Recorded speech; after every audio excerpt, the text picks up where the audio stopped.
Tengo el honor de presentar a continuación a nuestro primer expositor, el profesor Dr. Steven Rojas Vernilla. Él es doctor en Ciencias Matemáticas de la Universidad de Cum Laude por la Universidad de Jaun, magíster en España en Ciencias Exactas, también por la Universidad Pontificia Católica de Chile, magíster en Matemática, y es un profesor que tiene pues bastantes artículos en diferentes revistas de medios virtuales que ha desarrollado tanto en México, en Perú, en Chile y en diversas partes también del mundo, ¿no? Que es generalmente conferencista y actualmente es docente de la Universidad de Magallanes, en Chile. Gracias, profesor Steven Rojas, por estar en este evento, que obviamente es un gran honor también para mí tener el agrado de poder presentarlo. Y bueno, el tema de su palestra es Cantor y la hipótesis del continuo. Muy buenas tardes, estimados colegas de la Universidad de Trujillo. Muchas gracias por la presentación. Para mí es un gusto, un placer y hasta un honor estar con ustedes en la prestigiosa Universidad de Trujillo, fundada por don Simón Bolívar, y en la cual ha formado generaciones de matemáticos que están a lo largo del Perú y fuera del país, ¿no? Y entre ellos, bueno, Lambayeque, de donde yo soy, donde yo provengo, también hemos sido formados con sus estudiantes del Departamento Académico de Matemáticas, así que yo me siento muy honrado de estar acá ya por segunda vez en el aniversario de la facultad, ¿no? Contarles también que ya hemos venido trabajando ya casi por un año con algunos profesores del Departamento de Matemáticas de Trujillo y también de la Ruiz Gallo. Ahora se vienen integrando también profesores de la Universidad de Tumbes y la Universidad de Piura, junto con mi persona en la Universidad de Magallanes, para intentar hacer un grupo de trabajo en torno a la historia, filosofía y las matemáticas, su repercusión en la sociedad y bueno, todos los temas que están anexos a ello, ¿no? Así que estamos ahora también tratando de desarrollar una revista y hemos realizado un congreso internacional sobre el tema, que fue todo un éxito. Así que yo estoy muy satisfecho del trabajo y muy agradecido también por esta invitación que se me hace, en la cual voy a tratar un tema que es muy importante, muy interesante, porque va a marcar un hito, ¿no? Una tercera revolución matemática dentro de la historia, que se gestó más o menos a mediados del siglo XIX. Entonces, voy a empezar compartiendo la pantalla. Voy a ver si se puede compartir. Vamos a compartir la pantalla para que vean mi presentación. Miren, ya se está viendo. La diapositiva que ustedes ven, que se ve como rosado, la verdad que es así el amanecer de la ciudad de Punta Arenas. No es ninguna fotografía con, digamos, artística, nada, sino que es así lo que se ve. Es muy lindo y hermoso ver las amanecidas en esta ciudad, así que estoy muy contento también. Está la nieve también que aparece ahí de fondo, ¿no? Por aquí transitó don Hernando de Magallanes hace 500 años.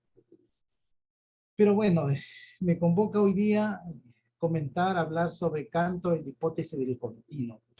Uno de los grandes problemas del milenio, y vamos a dar hoy día una idea de su formulación. Como les contaba, miren, a mediados del siglo XIX se empezó a desarrollar una tercera revolución dentro de las matemáticas.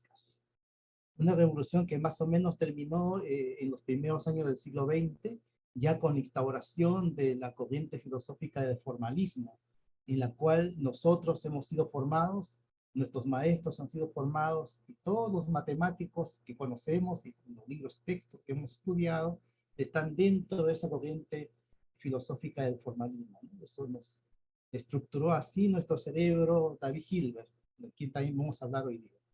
Pero previa a esa revolución, un preámbulo a esa revolución del formalismo, se gestó más o menos a mediados del siglo XIX, en donde se pasó de, de agotar, ¿no? Empezaron a agotarse muchas técnicas matemáticas, sobre todo esas técnicas de hacer puros cálculos, puras, digamos, herramientas prácticas que se hacían, muchas veces sin fundamento en esa época, y se empezaron a generar nuevas formas de ver las matemáticas.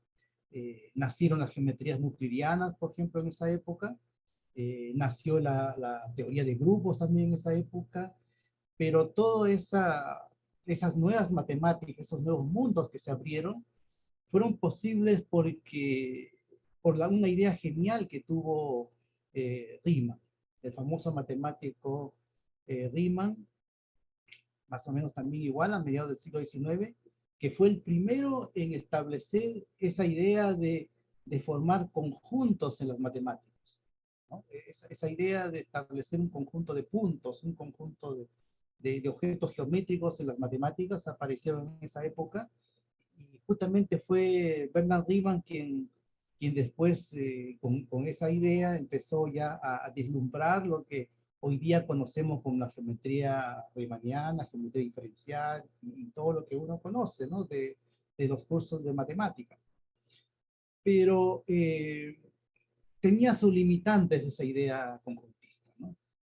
Vamos a ir viendo que estas ideas le fueron recogidas por dos grandes matemáticos, entre ellos George Cantor, que todo el mundo lo reconoce como el generador de la teoría de conjuntos, pero la verdad es que esa idea ya venía tratándose de muchas décadas atrás. Pero vamos a ver el por qué a él se le dice cómo es el generador de la teoría de conjuntos. No tanto así digamos, por el concepto de conjunto, sino fue porque él estableció un antes y un después dentro de las matemáticas con respecto a uno de los problemas centrales que tiene la matemática desde sus inicios, la época griega, hasta, yo diría, hasta hoy día, que es conocer la esencia del infinito. ¿Qué significa lo infinitamente pequeño? ¿Qué significa lo infinitamente grande? Entonces, esa esencia tuvo un retardo, miren, hasta fines del siglo XIX. ¿Por qué? Porque justamente la idea que perduraba en las matemáticas hasta estas épocas, fines del siglo XIX, era la idea aristotélica del infinito. Aquella idea de que solamente se podía concebir aquel infinito en potencia, aquel infinito que uno podía concebirlo contando y haciendo operaciones recursivas hasta cuando uno desee o quiera, ¿no? Eso decía Aristóteles, estamos hablando 400 años antes de Cristo, ¿no? Y esa idea incluso nosotros hasta hoy día lo manejamos en la enseñanza.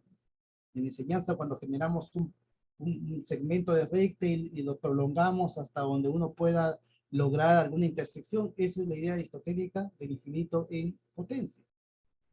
Lo que ellos no concebían era establecer un infinito en acto, que significaba establecer a todo el conjunto completo. ¿Cómo podríamos nosotros como seres humanos, con una cognición limitada, entender o pensar, imaginarse una recta real, por ejemplo, que es infinita, ¿no? Todo completo, o sea, era imposible, y por eso que para los griegos no lo aceptaban en infinito en acto. Se vino a aceptar y hoy día lo vamos a ver cómo, a través de la idea genial de George Cantor. Dio un salto cualitativo importante en esa idea de establecer ese tipo de infinito. Antes de él, los conjuntos simplemente eran agrupaciones de objetos, de puntos, sobre todo puntos, no, y de segmentos geométricos. No había más infinitos que eso.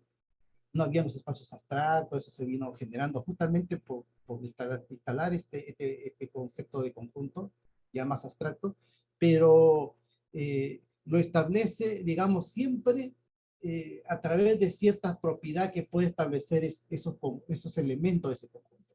Así era la idea intuitiva.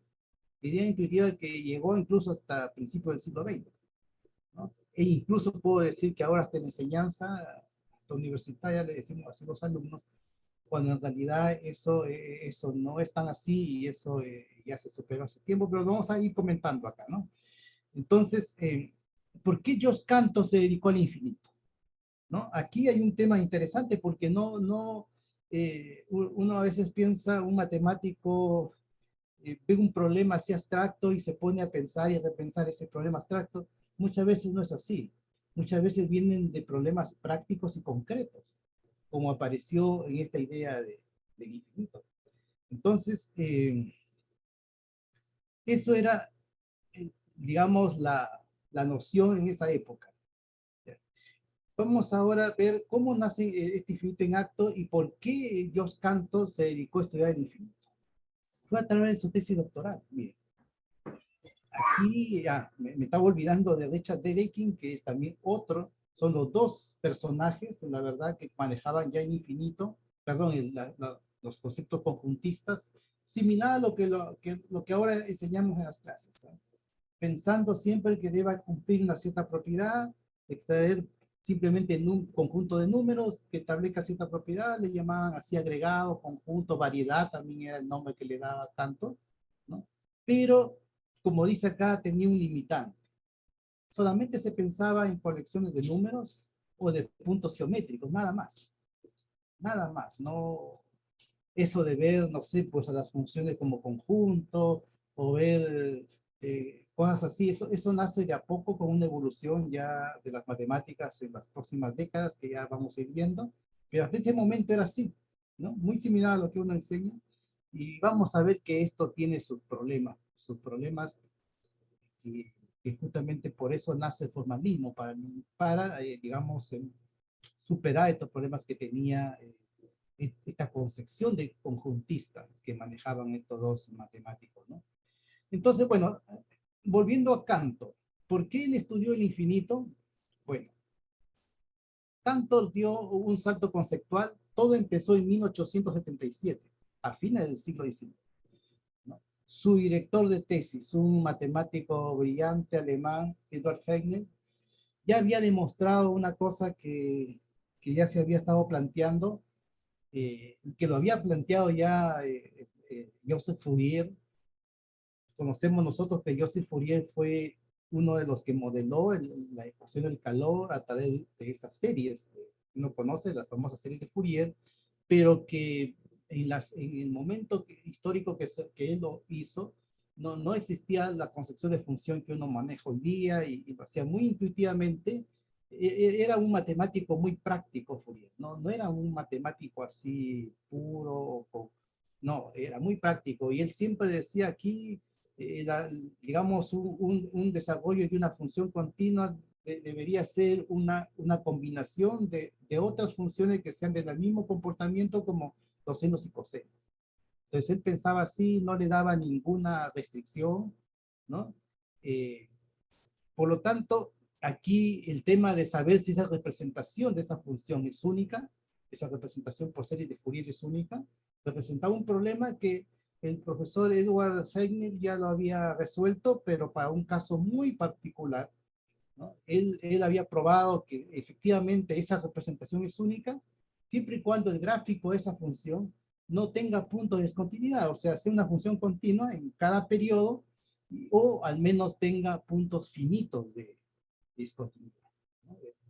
Como son finitos, era fácil ya de arreglar la unicidad. Sin embargo, el problema no queda ahí, porque la pregunta natural que se puede hacer cualquier matemático es decir, ¿y qué pasa si esos puntos son infinitos? ¿No? Entonces, justamente ese problema lo dio a su alumno de tesis. El señor Jos Cantor fue alumno de tesis doctoral de Edward Hegel y en 1869 le planteó, ¿no? Entonces, ese problema que venía de algo real, la ecuación del calor, ¿no? Entonces, Jos Cantor, para lograr, cuando él empezó a darse cuenta cuáles son las condiciones que tenía que tener los puntos para, en el caso que sean infinitos, para generar unicidad en la representación de Fourier, el principio le fue complejo para poder establecer esas condiciones, ¿no? Pero ahí, miren, después de reflexionar varios años, entendió que debería él definir un conjunto que le llamó derivado. Aquí aparecen en 1869 muchos de los conceptos que nosotros ahora usamos o estudiamos en topología, ¿no? Con puntos de acumulación, puntos de adherencia, puntos derivados, qué sé yo, nacen de tratar de buscar la unicidad de la serie de Fourier. Entonces, inventó un nuevo concepto llamado el conjunto derivado de un conjunto P. Y dice que lo definió, bueno, de la siguiente manera, ¿no? Como el conjunto de todos los puntos que pueden aproximarse mediante sucesiones formadas por elementos de P. O sea, muy similar a los puntos de acumulación que conocemos hoy día, ¿no? Por lo tanto, además usó la notación, el conjunto derivado de P lo denotó por P. Entonces, ¿de qué le sirvió esto? Le sirvió para mostrar que la representación única de la serie de Fourier se da en los números que tengan discontinuidades, que tengan infinitos puntos podría ser, pero no tan no tanto, o sea, basta que sean enumerables, en una sucesión de discontinuidades enumerables, ahí existe la unicidad, pero no menor a los números reales, o sea, no tan grande. Entonces, esa expresión así, a muchos matemáticos de esa época lo miraban con desconfianza, porque decían, ¿qué significa esto, no? Menor de todos los números reales, en épocas donde recién se estaba planteando o demostrando, mejor dicho, que, por ejemplo, raíz de 2 es un número. No existía esa concepción antes. Pues justamente Richard Dedekind quien muestra a través de su famosa cortadura de Dedekind, muestra que es un número, pero eso lo hace en función también de esta idea de conjunto derivado, de cómo uno puede ir aproximando, ¿no? A través de sucesiones, de números racionales en este caso. Entonces, nacen estas ideas más o menos en esa época.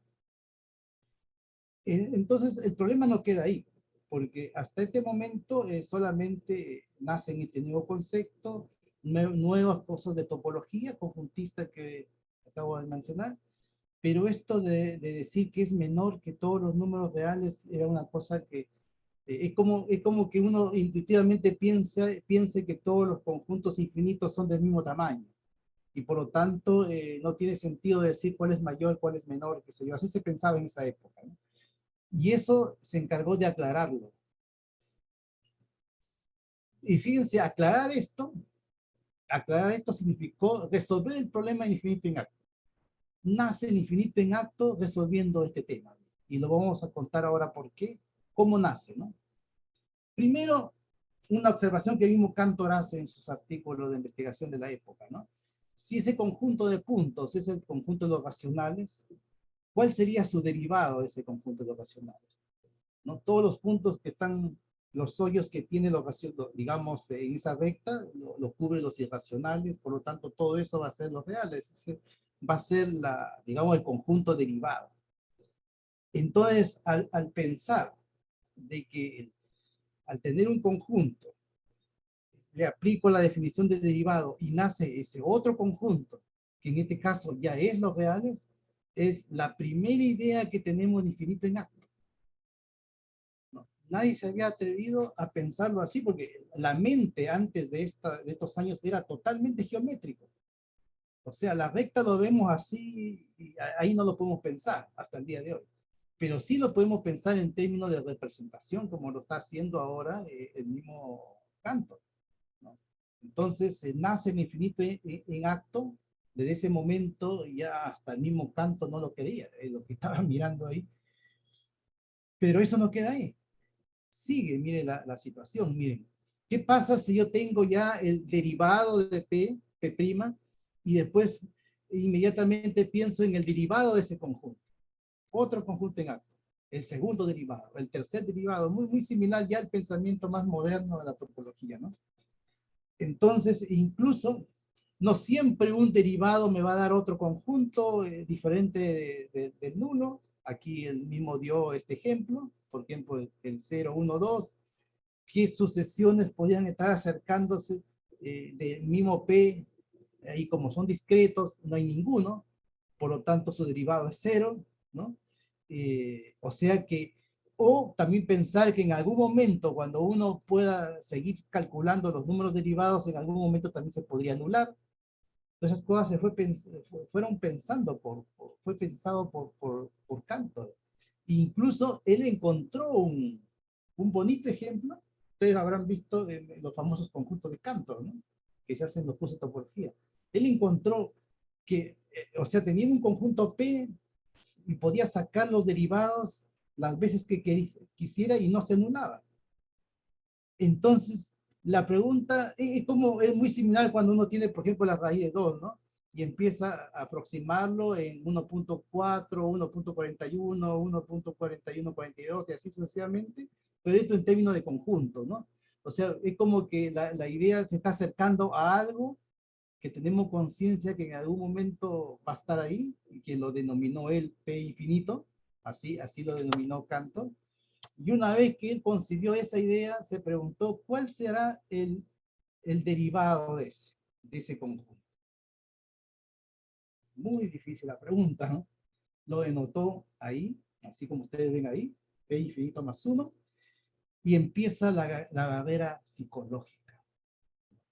Porque la verdad, la matemática lo hacen los seres humanos, y los seres humanos tenemos también barreras psicológicas igual, así que Cantor tuvo un gran problema en esos momentos, no solamente problemas psicológicos internos, pasó también por problemas personales, se le murió su hijo, por ejemplo, en esa época, quedó en una depresión, como 10 años de depresión devastadora, hasta que volvió a retomar el tema matemático, y cuando volvió a retomar sus temas matemáticos, había avanzado aún más de esto.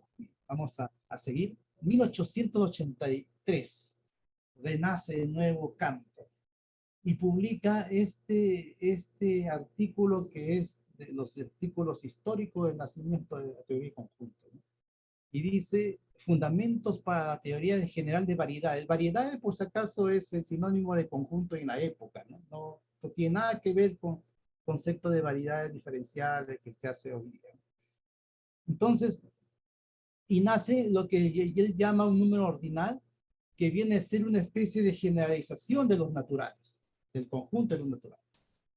Entonces, él establece que para hacer un número ordinal lo que tenía que suceder es que teniendo un X, por ejemplo, tuviera un sucesor. Un sucesor que era fácil colocarlo. Si uno tiene un X, un sucesor podría ser la misma X unido con el conjunto unitario formado por la X. O sea, siempre es posible tener un conjunto sucesor. Y él empezó a llamarlo porque se puede construir con el vacío el 0, después el 1, después el 2, después el 3, ¿no? Y además da otra situación más con los conjuntos ordinales. Dice, cualquier sucesor de ordinales existe un ordinal inmediatamente siguiente, y aquí es lo que yo les explicaba. Por ejemplo, después de tener 0, 1, 2, todos los naturales, como ya había el infinito en acto, ¿no? Entonces ya podemos representar a los naturales como W, así lo representaba Cantor. Entonces preguntarnos sobre el derivado o el sucesor, en este caso, de ese conjunto, y lo podía definir así, ¿no? W unido con el conjunto unitario W, o sea, de los naturales, ¿no? Y formar un conjunto, así como lo estoy colocando por acá más abajo, miren, así como estoy colocándolo acá, miren, primero los naturales, después otro conjunto formado por las naturales, incluido ahora el mismo W, y denotarlo por W más 1, ¿no? Ahora, acá hay un problema, una pregunta matemática, que el mismo Cantor dio una solución así sencilla, pero lo dio. Por ejemplo, ¿qué pasa con el conjunto de todos los ordinales? ¿Sí? Ahí apareció un gran problema interesante. ¿Qué pasa si yo ya tengo estos conjuntos ordinales, generalizo los naturales, Y ahora, si yo pienso en el conjunto de todos los ordinales, ¿cuál será su sucesor? Claro, uno puede decir, su sucesor lo hago igual, ¿no? Pongo el conjunto unido con un unitario, pero eso de ahí no debería ser un ordinal, porque ya cogí el conjunto de todos los ordinales, no habría otra posibilidad de tener otro.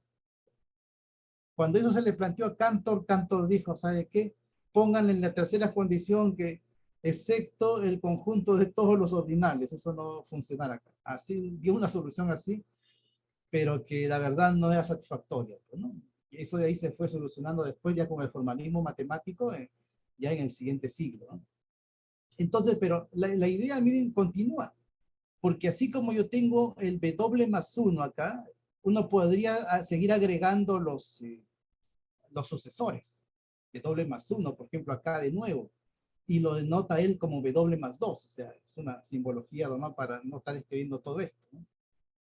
Y la idea que se le ocurra a él es continuar con este proceso hasta dónde puedo llegar con estos conjuntos ordinales, ¿no? Que están ya más allá de los números naturales, ¿no? Entonces, por ejemplo, si él tiene ya un conjunto, ¿no? El W más 1, W más 2, y poder seguir haciendo así, lo pone todo en un conjunto en acto, B, ¿no? ¿Qué pasa si vuelvo a tomar el sucesor de esto? Así como está acá. De nuevo. ¿Se puede hacer? Claro, se puede hacer. Hoy día, con nuestro formalismo matemático, esto se puede hacer con el axioma de las uniones. Se puede hacer inmediatamente. Y ponerle un nombre W2, ¿no es cierto? Y una vez que tengo ese conjunto, esto puede continuar. Miren, Cantor quedó maravillado con esto porque puedo volver a repetir el mismo proceso anterior y tener W2, W2 más 1, W más 2 más 3 y así, miren. Y vuelvo de nuevo a generar un W3, ¿no? Con W2, W2 más 1, etcétera, y seguir avanzando, miren, así sucesivamente, incluso hasta tener toda una sucesión de W2, W3, W4, W5, y imagínense la cantidad de números ahí. Fíjense, aunque parezca sorprendente, no sé, todo esto siguen siendo numerables. Por lo tanto, tendrían que tener el mismo tamaño que los naturales. Por supuesto, o sea, no está creando un conjunto más grande todavía. Pero están haciendo conjuntos que son, digamos, grandes, más grandes que los naturales, pero menores que los reales. Incluso se podía hablar de W cuadrado, se puede poner en una matriz, ¿no? W cuadrado se puede poner todas estas sucesiones que hemos hablado en una matriz y de volver a repetir el proceso, ¿no? Poner en un conjunto el W más el sucesor de W cuadrado, el sucesor de W cuadrado más 1 y así. Ir haciendo el mismo proceso, miren. Y puedo volver a repetir tomando la unión de estos y así sucesivamente generar e ir generando más potencia de W. W cubo, W a la cuarta, qué sé yo, W a la quinta, etcétera, etcétera. Y después coger todo esto en un solo conjunto y volverlo a poner ese W a un exponente mayor, ¿no? Y, por ejemplo, el cuadrado al cuadrado sería W a la cuarta y así. O sea, ir escalando hacia arriba al conjunto de los números naturales. Estaba fascinado Cantor con esto porque decía aquí, ¿cuándo podemos acabar de hacer todo este proceso? Miren, acá lo estoy ya resumiendo. La misma idea, ¿no? La misma idea de ahora tomar W cuadrado 3, ¿no? Desde acá, ¿no? W cuadrado, ¿no? Todo esto sería el W cuadrado 2. De la misma forma, vuelvo a reunir con los sucesores y empieza a tener de nuevo W cuadrado 3, después W cuadrado 4 y así. Después al cubo también, o sea, esto miren, no tiene dónde acabar. Incluso uno podría estar pensando a un W a la W. O sea, miren, pueden uno estar pensando y poderse preguntar esto. ¿Es posible construir primero W a la W a la W? Ahí está, ¿no? El exponente. Y después puedo seguir el W hacia arriba, pero otra cosa es continuarlo, porque uno lo puede continuar indefinidamente. Entonces, todo esto fue una idea, digamos, brillante que indica, miren, todas estas cosas y las cosas que vamos a ver luego, no hay un correlato real en todo esto. O sea, la imaginación humana llega ahora a un momento, digamos, que va a permitir después formalizar todo esto y la concepción formalista empieza a instalarse ya a los primeros décadas del siglo XX, ¿no? Porque estas cosas ya empiezan a establecerse de que el correlato entre la realidad, los objetos reales, los fenómenos reales y las matemáticas ya empiezan a distanciarse, ¿no? Por lo menos este tipo de matemáticas. Esto que se llama, está dentro de lo que se llama los fundamentos de la matemática. Por lo menos este tipo de matemáticas. Entonces, a ver, aparte de este concepto de ordinales, nace otro concepto que es el que generalmente nosotros hacemos en las clases, ¿no? Mirarlo, mirarlo como ya había estos objetos conjuntos, ya se podían construir todas estas cosas. Ahora miren el concepto de número ya no como cantidad, en el sentido como lo hacían los griegos, ¿no? Sino también empezar ya a establecer esa correspondencia que hay entre los números de elementos de un conjunto y darle una connotación distinta, conceptual, a la idea de número. Ahí nace lo que se llama los cardinales. Entonces son dos conceptos, dos tipos de, digamos, de visión de los números. Unos son los ordinales y otros son los cardinales. Hay ciertas diferencias, pero en el fondo es prácticamente la misma historia la que se va repitiendo, ¿no? En uno, en la posición que ocupa es, digamos, en la sucesión es lo importante, en este caso, digamos, de los ordinales que acabamos de ver. En el cambio, en el caso de los cardinales, la idea central es la idea de cantidad. Entonces es simplemente agregarle un elemento más al conjunto para asociarle un número, digamos, un dígito más, ¿no? Entonces esa idea ahora, ¿a dónde nos puede llevar si lo asociamos con los ordinales? Entonces, Cantor ya en 1897 publica Contribuciones a la creación de la teoría de transfinitos. La verdad que esto es como la herencia cultural de Cantor, porque aquí ya, aquí en estos artículos, porque fueron varios aquí, ya empieza él a, digamos, a formalizar toda esta idea más moderna que tenemos hasta el día de hoy de la teoría de transfinitos. Lo llamó transfinitos porque esto va más allá de los números naturales que uno está, digamos, está entendiendo. Uno sabe de que, digamos, por más que uno lo puede extender en un W elevado al W o W al infinito, cada uno de estos son numerables, por lo tanto la unión es numerable, la había probado el mismo Cantor, o sea, seguía siendo un número que digamos, de manera conceptual era el mismo, ¿no? Eran conjuntos numerables de todas maneras.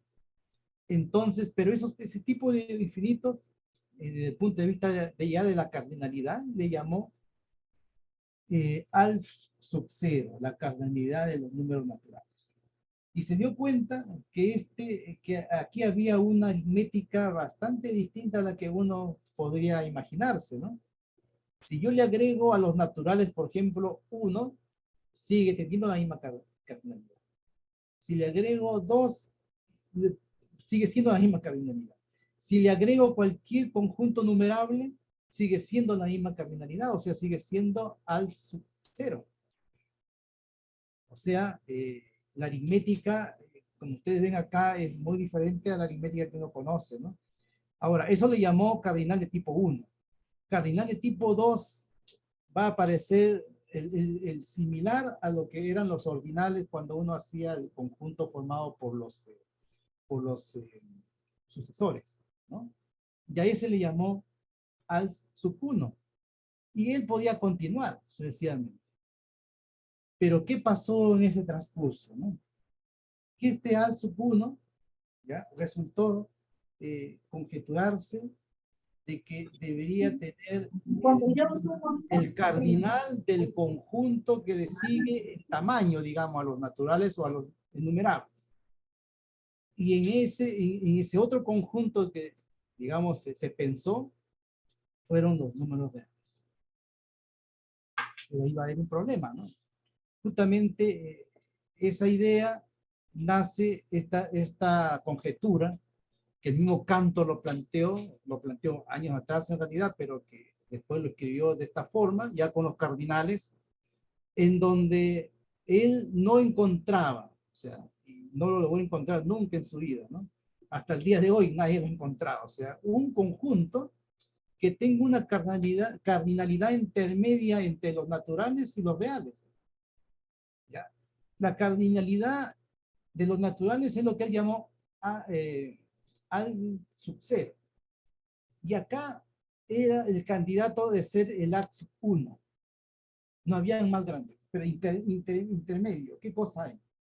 ¿Hay algún conjunto intermedio entre los conjuntos enumerables y los reales? Entonces ahí él dijo, bueno, realmente le chocó mucho, mucho, mucho, porque él, digamos, vino problemas psicológicos de él.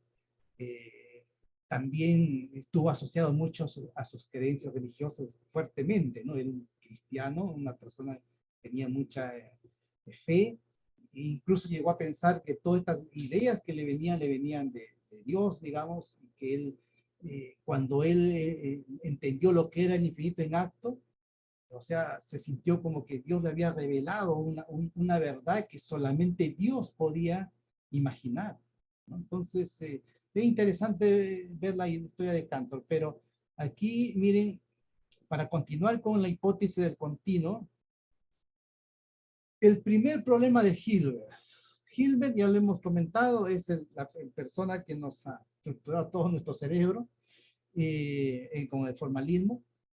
Y en un congreso, en el segundo Congreso Internacional de Matemática en 1900, ya Cantor había establecido estos artículos, estas hipótesis, los números ordinales, cardinales y todo.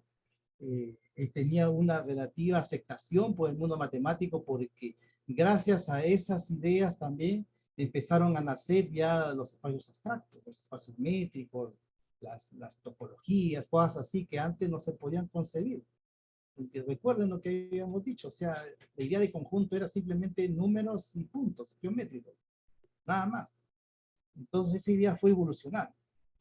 Sin embargo, este problema quedó abierto, ¿no? Entonces, cuando a Hilbert le dieron la posibilidad de dar su primera conferencia inaugural de este Congreso Internacional de Matemáticos en ese año, planteó 23 problemas, los famosos 23 problemas de Hilbert. Y el primer problema que él planteó fue justamente la hipótesis del continuo, ¿no? Continuo se le dio el nombre Hilbert, o perdón, Cantor, porque era la cardinalidad de la recta real. Aquel objeto geométrico que uno se imagina que no tiene ningún tipo de hoyos, ¿no? Totalmente continuo, ¿no? Y le llamó C minúscula, así como está acá, y él digamos, conjeturaba esto, ¿no? ¿Por qué 2 al axo 0? Porque la idea de buscar la cardinalidad de los reales, el mismo Cantor lo pensó a través de la representación que nosotros hacemos de cualquier número real, que obviamente lo hacemos con base decimal, pero que podemos reducirlo nosotros a cualquier base, y en caso particular a la base binaria, por ejemplo, 2. Y él empezó a tratar de buscar representaciones binarias de cualquier número real, con casos particulares, ¿no? Si uno tiene, por ejemplo, en base binaria, por ejemplo, podría ser de 2 en 2, 0, 0, 1, 1, 0, 1, 1, 2 son 4, o sea, 2 al cuadrado, ¿no? Y cuando son 3, sale 2 al cubo y así. Entonces empezó a imaginar de que como se puede representar en base binaria los números naturales, perdón, los números reales, entonces el poner 2 al cardinalidad de los naturales, debería dar la cardinalidad de los reales, ¿no? O sea, la conjetura era saber si eso coincidía con el axo 1. Esa es la conjetura del continuo. O sea, es interesante. Bueno, acá está la explicación de ese tema, pero hay otro problema más. El mismo Cantor lo había también o sea, demostrado, y eso, bueno, en cualquier curso de fundamento de la matemática se prueba, por ejemplo, que la cardinalidad de un conjunto es siempre menor o igual que la cardinalidad del conjunto potens. Por lo tanto, si yo tomo, en lugar de A, tomo los naturales, entonces me pregunto sobre la cardinalidad del conjunto potencia no naturales, debería ser la cardinalidad de los reales. Esa es otra, acá está, o sea, el C. 2 elevado a sub 0. Entonces, son conjeturas que ahora, bueno, he visto muchos investigadores han ido más allá de esto, han generado incluso problemas generalizados del continuo. Se puede generalizar en vista de que, en vista de que el A sub 1 se puede obtener un al sub 2, un al sub 3, así como lo hemos visto con los ordinales. Tomar la cardinalidad de todos esos conjuntos muy similar, o sea, y ver una cuestión muy similar a esto, pero ya para conjuntos ya inimaginables, ¿no? Eso es lo que se está investigando ahora sobre este tema. Todavía nadie ha logrado, sí, construir algún conjunto que tenga esta característica, ¿no? Eh, hasta el día de hoy, ¿no? ¿Cómo se soluciona este problema? Para terminar, ya estamos en el fines del siglo XIX, principio del XX. Se soluciona con el formalismo. El formalismo tiene un hoyo tremendo que ya lo voy a ir contando en unos minutos. Miren, sucede de que aparece Hilbert con la idea de los sistemas formales. Establece Hilbert una serie de efectos que tenía el sistema, digamos, geométrico de Euclides, que dígase de paso era la única geometría que se enseñaba o se conocían los matemáticos hasta mediados del siglo XIX, hasta que apareció las geometrías euclidianas. Pero básicamente lo que es la geometría euclidiana era Euclides, ¿no? Una serie de efectos que yo les podría ir contando, bueno, si hubiera más tiempo, ¿no? Pero hay una serie de efectos. Para eso Hilbert lo que hizo fue reestructuró todo esto y fue, miren, antes de 1990 escribió un libro llamado La Geometría, donde él axiomatizó de nuevo la geometría euclidiana y creó el primer sistema formal, que es ahora materia de cursos que se hacen de fundamento de la geometría. Ahora te enseña ese curso, ¿no? Y fue el pie inicial para poder pensar de que todas las matemáticas deberían también generarse de la misma manera, a través de sistemas formales. Y nacieron una serie de sistemas formales, ¿no? John von Neumann hizo Tarski, Keller, varios matemáticos hicieron varios sistemas formales, pero el que tiene más, digamos, más famoso y el que todos los matemáticos hasta el día de hoy se usa, es el más común de todos, es la famosa teoría axiomática de Zermelo-Franklin, ¿no? Son 8 axiomas en donde se establece de manera rigurosa toda la base para construir toda la matemática que nos acompañó el siglo XX hasta el día de hoy. Toda la matemática, empezando desde cero, sin saber absolutamente nada, ni siquiera lo que es un 1, un 0, un 2, nada más. Se construye todo de cero. Lo único requisito es que uno conciba un objeto llamado conjunto, que uno no sabe qué cosa es, pero que hay que concebirlo, y nada más. Y sus 8 axiomas se pueden construir toda la matemática, ¿no? Ese es parte de un curso que se llama Los Fundamentos de la Matemática, que yo lo dicto por acá, por Chile, por eso lo conozco. Entonces, pero con respecto al continuo, miren, y de los sistemas formales. Lamentablemente, la idea de Hilbert de tener la matemática cimentada en sistemas formales, todos usamos, hágase la redundancia, ¿no? Esa idea tan genial se cae. En 1940 más o menos se cae con este señor Kurt Gödel, que es uno de los matemáticos para mí más geniales del siglo XX, y que probó que la matemática es incompleta, ¿no? O sea, no hay sistema ningún sistema formal que pueda dar cuenta de todas las cosas que uno puede conjeturar en las matemáticas. De tal manera de que lo que decía Hilbert, de que si nosotros queremos saber algo, lo sabremos, decía así, porque era muy optimista, él decía, cualquier cosa se podría plantear, y tendríamos que saberlo resolver, planteando bien nuestros sistemas formales. Este señor le dijo, no, usted está equivocado, ningún sistema formal podría dar cuenta de todo esto. Y como ejemplo, en 1940 mostró de que cualquier sistema formal es imposible demostrar que la hipótesis del continuo es falsa. Mira, es falsa. Ya. Entonces uno puede decir, eso no significa que sea verdadero, habría que probarlo. Pero en 1963, este hombre muy genial también, ¿eh? Paul Cohen, demostró que tampoco puede probarse que es verdadero. Ocurre el mismo fenómeno por el axioma de elección, que es uno de los axiomas, digamos, también que usamos los matemáticos a diario, que proviene de nuestra intuición, pero que no está garantizado que eso sea una verdad matemática.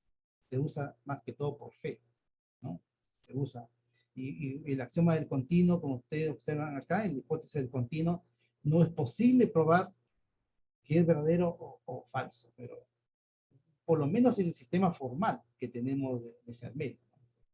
Esto lo lograron hacer asumiendo que el sistema formal de CERMEL es consistente, o sea, asumiendo de que no tenga ninguna contradicción ese sistema. El formalismo, ¿cuál es su respuesta? Bueno, para el formalismo no hay problema, porque sucede que el matemático formal, como somos todos nosotros, ¿no? Le decimos, por ejemplo, el axioma de elección, no lo podemos probar, perfecto, pero lo aceptamos. Lo incluimos dentro de nuestro sistema formal y solucionamos el problema, ¿no? Y como lo hacen ahora, ¿no? Ahora lo usamos porque lo hemos incluido, pero no está, digamos, probado de que esto en el futuro podría haber otra conjetura, otra situación matemática que tampoco podamos probar y que vamos a tener que agregarlo de nuevo al sistema formal y así. No es completo nuestro sistema formal matemático. En suma cuenta, ¿no? Así que yo creo que, no sé si ya estoy en la hora, si tienen alguna pregunta, es interesante ese tema, pediría tiempo para discutirlo, hablarlo, ¿no? Muchas gracias, profesores de la Universidad de Trujillo, muy agradecido, así si hubiera alguna consulta. Gracias, profesor Steven. Vamos a ver si tenemos alguna consulta de parte de los asistentes por medio del Zoom. Interesante exposición y tema que de hecho todavía, como diríamos actualmente, hay muchas cosas que a futuro se puede tener también como consecuencias de esta teoría, ¿no? Y de esta problemática. Sí, se ha conjeturado muchas cosas, incluso hasta de ciencia ficción, con respecto, por ejemplo, de las máquinas, ¿no? Las máquinas que en películas de ciencia ficción pueden llegar a tener el razonamiento humano y pueden tener hasta sentimientos, qué sé yo, y llegan a gobernarnos. Y afortunadamente, mediante estos teoremas de incompletitud de Gödel, eso no sería posible. No sería posible que eso suceda, ¿no? Que las máquinas nos sustituyan en algún momento, ¿no? Lo que pueden hacer es simplemente calcular y hacer cosas que nosotros los programemos para que hagan. Hasta ahí nomás llegarían las máquinas. Muy bien, muchas gracias, profesor Steven. Bueno, de hecho, algunos comentarios que encontramos ahí. Felicitaciones, excelente exposición. Y bueno, muy agradecido nuevamente, profesor Steven, por su tiempo y por engalanar también este evento académico que tenemos por el 60 aniversario de nuestra querida Facultad de Ciencias Físicas y Matemáticas de la Universidad Nacional de Trujillo. Yo estoy muy honrado, como les decía, de estar acá. La Universidad de Trujillo para mí es la cuna de los matemáticos en el Perú, ¿no? Están por todo el Perú y fuera del Perú. Y la Pedro Gallo, donde yo estudié, digamos, todos sus profesores han sido formados en la Universidad de Trujillo. Así que para mí es un gusto, un honor de estar acá.